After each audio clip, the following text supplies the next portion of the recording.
A major recall to tell you about. Toyota announcing the recall of 600,000 vehicles whose V8 engines can fail without warning. For decades, people bought Toyota, Honda, and GM trucks believing one thing: the engine would outlast everything else on the vehicle.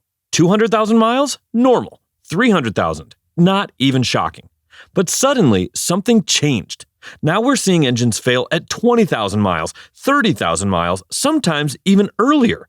Brand new Toyota Tundras seizing without warning.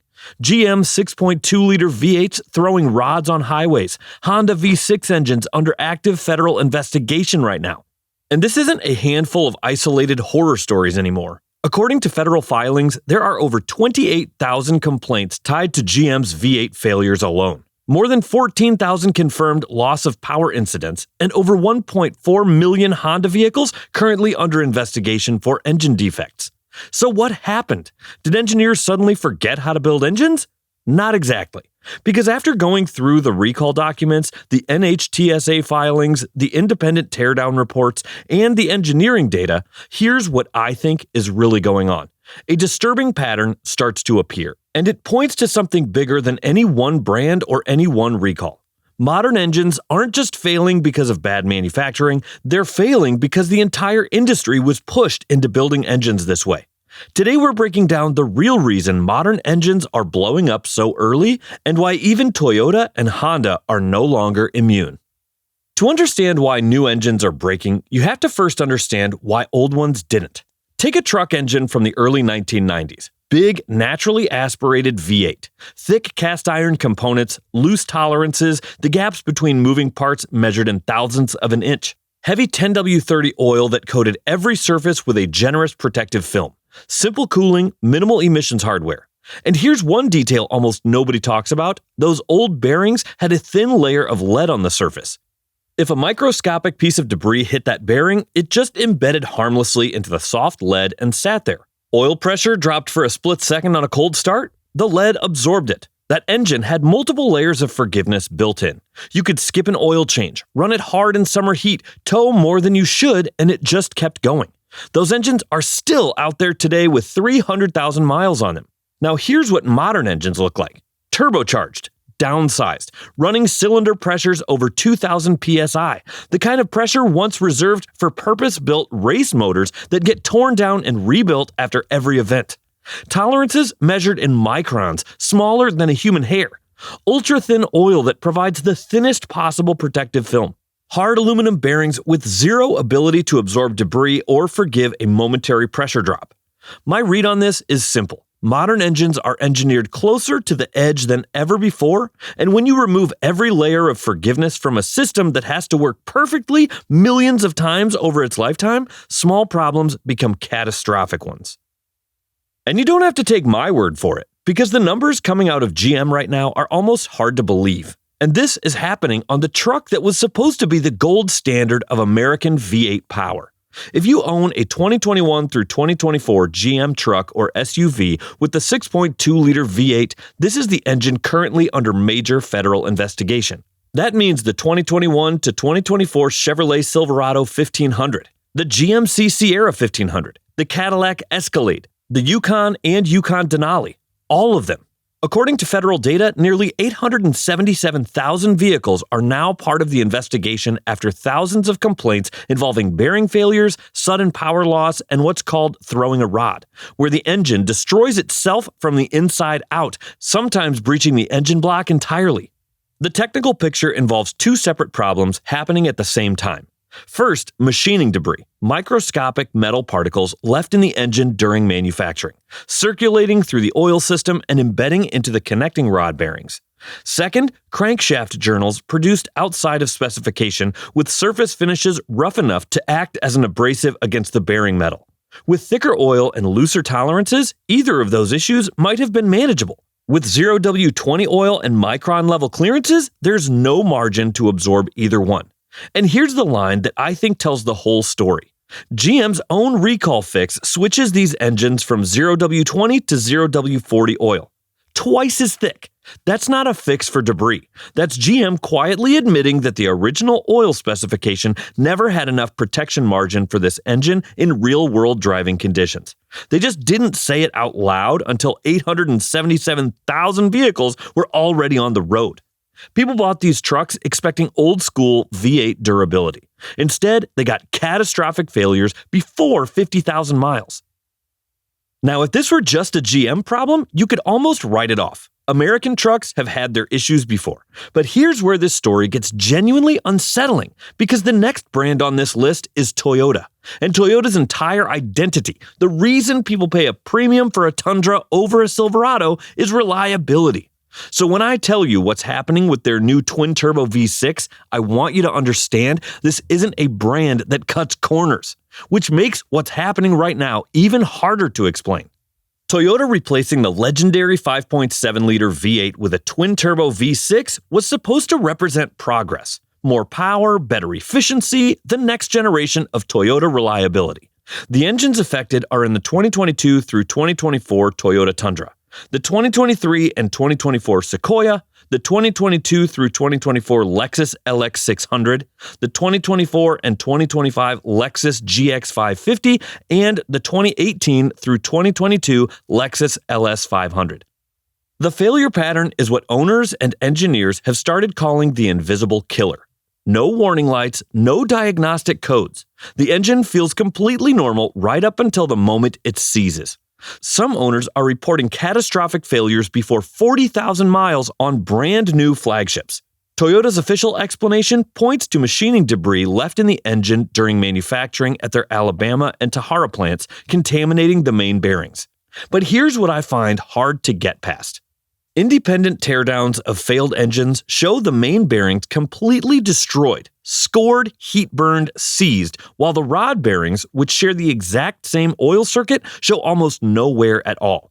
If debris were randomly circulating through the oil system, you'd expect to see damage distributed across everything oil touches. The turbocharger bearings, the valve train, the rod bearings. That's not what the teardowns are showing. When only one specific bearing position fails while everything else on the same circuit is fine, my read on that is you're looking at a design issue, a pressure distribution problem, a bearing clearance too tight for the thermal load of a downsized, twin-turbocharged configuration. And the tell, to me, is that Toyota introduced an improved main bearing in later production runs. You don't redesign a bearing to fix debris. You redesign it because the original couldn't handle the load. When Toyota owners start worrying about engine failures before 40,000 miles on a $90,000 truck, something fundamentally changed in this industry. But here's the thing. If this were just Toyota and GM, you could maybe still argue these are isolated situations. Two brands, two engines, two separate problems. Except it's not two brands. Honda just got pulled into this as well, and the scale of what's happening there is bigger than most people realize.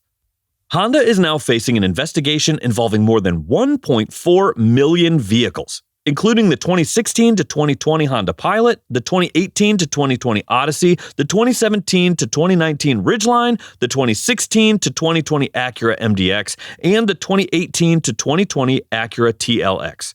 These are family vehicles, minivans, three-row SUVs, vehicles people bought specifically because of Honda's reputation for reliability. And now, even Honda's reputation is taking a serious hit. The root cause here is more specific than contamination, and I think it deserves more attention than it's getting.